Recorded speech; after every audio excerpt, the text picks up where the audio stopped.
So I'm so thrilled to announce Lavande Papillon. It's a sumptuous new crochet shawl design inspired by lavender flowers. To make this shawl even more delightful, we used a set of our beautiful iridescent hues pearlescent fingering yarn. Now I'm going to show you how to make those butterflies that you're going to find throughout the pattern. To work this beautiful butterfly stitch, we're going to start with a double crochet into the top of this indicated V-stitch. And this double crochet is essentially splitting this chain 3 into 2.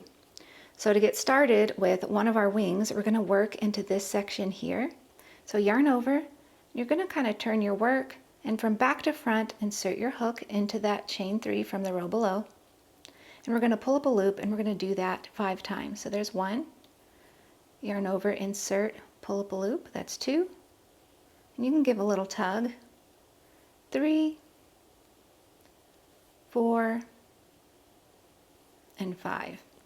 Then we're going to yarn over and we're going to pull through 2. Then we're going to yarn over and pull through 3 4 times. Yarn over and pull through 3 loops. And just take your time with this. No need to rush. There's once. Pull through 3. There's twice. Pull through 3 3 times. And again, pull through 3 4 times. So there's one of our wings. You now have 2 loops on your hook. Go ahead and turn your piece back around to the front. And you're going to find your original double crochet that you worked into the V-stitch below. And we're going to go ahead and work on the other side of it. So here's our double crochet. We're going to work into the other side of the chains from the row below. So go ahead and yarn over, insert into that, and pull up a loop. And we'll do that 5 times just like we did here. And we're creating the other wing now. 1, 2, 3, 4, and 5, and then same thing, go ahead and yarn over and pull through 2,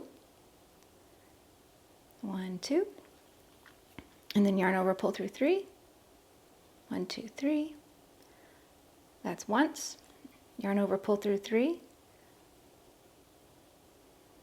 that's twice, yarn over, pull through 3, that's 3 times, yarn over, pull through 3, that's 4 times. And then when you have 3 loops left on your hook, just go ahead and yarn over and pull through all 3 loops. And there's your beautiful little fluttering butterfly. Let us know what you think of it, and remember to be good to yourself this week because you deserve it.